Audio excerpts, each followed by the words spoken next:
Hi guys, welcome to my channel, a little bit of something, and it's your girl Rachael Wanogho, also known as Rayche Riches.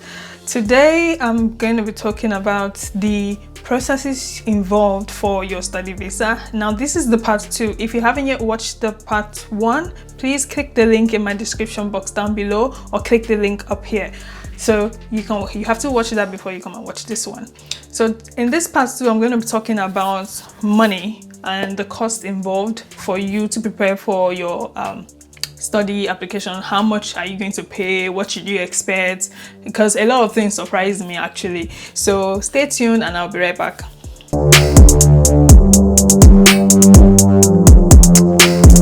Guys, welcome back. So yes, now studying abroad and in short, your entire visa application process is expensive and it's going to cost money. And get ready because there's some miscellaneous involved as well. You have like transportation costs to go there and to go here, and food, and a whole lot of drama. So, and you don't want to be probably surprised because not all the information is put on the website. Trust me, I checked. So let me just give you like a little backstory. Now, I remember when I was trying to apply for my visa, apart from the actual visa fee that was stated on the websites that I checked, there was no like information provided that I was supposed to pay an immigration health surcharge. Now, usually if you are going through an agent, they would provide you that sort of information. But if you are trying to you're doing things on a budget, you don't really want to spend so much money, you can find out all this information by yourself. And that's actually one of the reasons why I'm doing this video, so that it would help you and you can prepare ahead and you will not be shocked. Okay, so number one thing, your visa fee. So there are 3 levels of visa fees. There is the regular fee, there is priority visa fee, and there is super priority.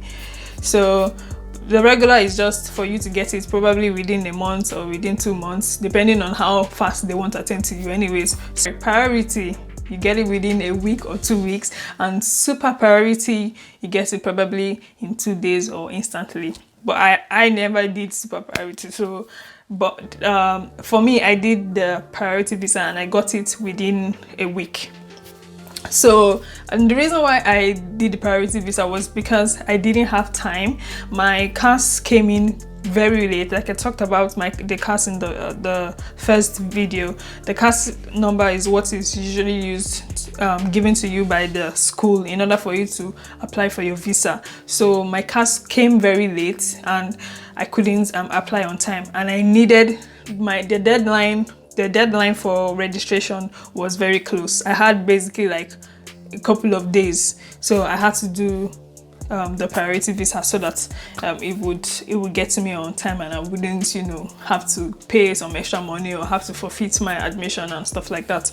So how much I paid? So for the regular price, now the regular price of visa for students, now bear in mind this is the tier 4 students visa.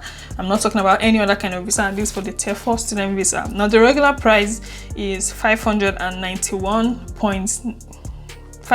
regular price is $591.19. Now that is as at the time I'm posting this video. It might increase, it might change, but as at the time when I did my application, the regular visa fee was $591.19. okay, but as a priority visa applicant, I paid $727. Okay, so you see the difference, some extra hundreds of dollars just to get your student visa on time. And bear in mind that if they don't give you the visa, that money is gone. So that's where prayer comes in.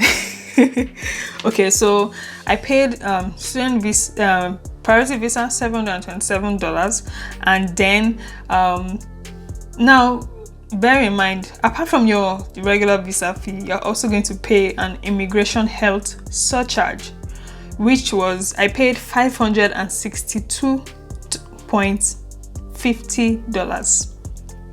So $562.50. Yes, that's what I paid for the immigration health surcharge.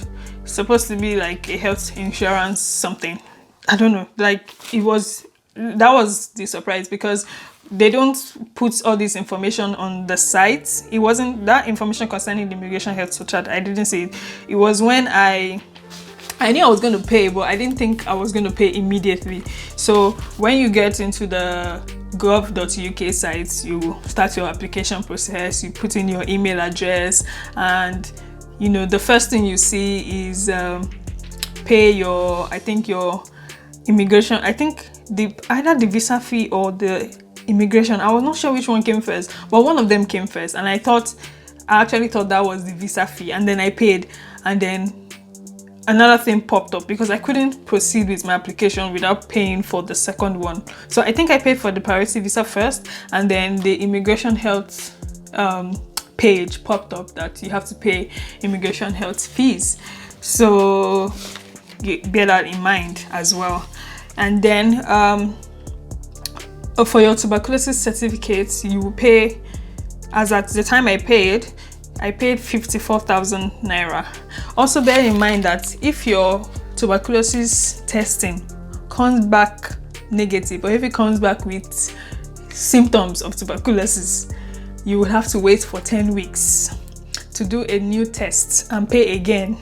So all these things I'm talking about, just be putting in prayer when you are doing your process, because anything can happen and we don't pray for anything bad to happen. So make sure that you are praying as you are paying all this money, and as you are planning, be praying, thank God, direct my paths, lead me, nothing will go wrong. Okay, because you've spent so much money to even think about all the money you're going to spend. It's enough pain. Okay, so I paid 54,000 naira for the tuberculosis certificate.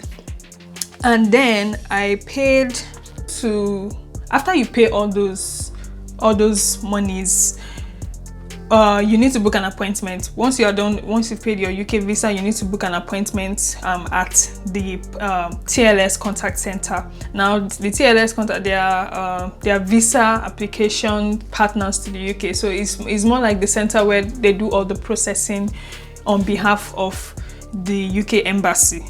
Okay, now understand that it doesn't guarantee, all these monies you're paying does not guarantee that you get the visa, but you will get the visa.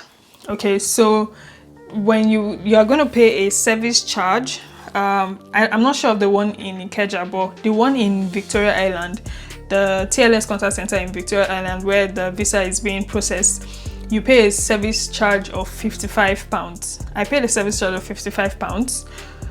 So I'll just put the approximate fee here in this video, and that fee is just for them to process your application at their center.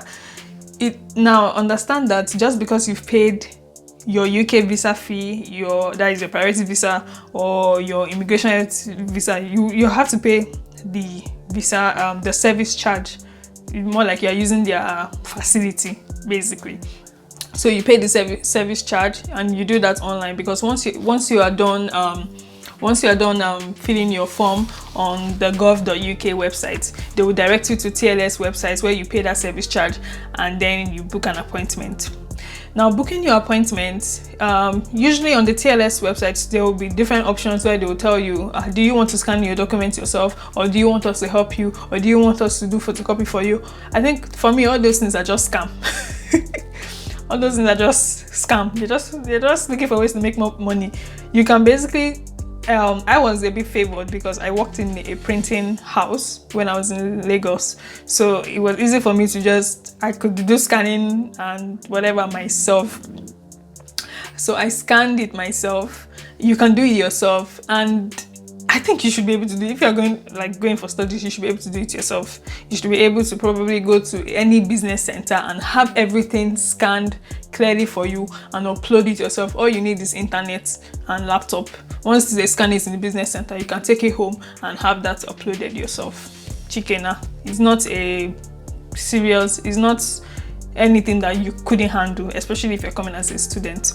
Okay, so after you upload all your documents to the TLS website, they will ask you to proofread it, to preview rather. They will ask you to preview. Once you preview, confirm. Once you confirm, you can then book your appointment.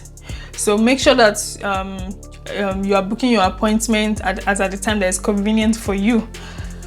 Usually student appointment times preferably is in the mornings, so make sure that like you choose a morning appointment session. Okay, so after you do that, just go there on time, don't go late. Okay, don't go late. And then okay, so in terms of finances, most schools will also require you to pay a deposit, either for tuition and accommodation. Now, depending on where your school is located in the UK, that will determine how much deposit you're going to pay. For me, I paid about £1,250 deposit. That deposit number is going to be shown on your CAS once your school sends it to you. So it's also going to be proof to the embassy that you are really serious about school and you've actually paid your part of your tuition fee and you really want to come. And then some other schools in London require like £2,000, some £1,500. It all depends on where your school is located in the UK. So but what I like about that is that money that you have paid is going to be subtracted from the amount of money you need to show as proof of evidence in your bank statement. Okay, so usually for if you're living in London, you need to have like about £1,500 in your account or more. So have your first deposit. Let's say for example your school fees is £18,000, so have £18,000 divided by 3. Okay, so have that first part plus living expenses about £1,500. Have that in your account, including your the monies that you're paying for your visa and your tuberculosis and everything. So what I can advise is, before you pay your visa fee, when you are certain when you want to begin your application, print out your bank statement already having all the monies. So the monies for you would have already paid your your deposit way ahead before they even send you your cards. So that one will not be included. Before you start paying your visa, your tuberculosis fee, your immigration health surcharge and all this, start taking from the money, make sure that you already know what day you want to apply for your visa. When you know the day, print your certificates, your bank statements, print it, like let it expand like to 28 days, print it, have it ready, then apply immediately after you're done printing it. So once you're done printing that, also note that you are going to upload your bank statements as well, and you upload your bank statement and that sponsorship letter I talked about and the bank letter. So all those documents, you are going to upload it on the site as well. So make sure you have all those scanned and I think you are good to go. And also have like miscellaneous fees. Anything can come up at any time, transport and all that. So I think those are the basic funds that you need to bear in mind. All right, so thank you very much for watching. I will see you in my next video of the part 3 of this series. Bye.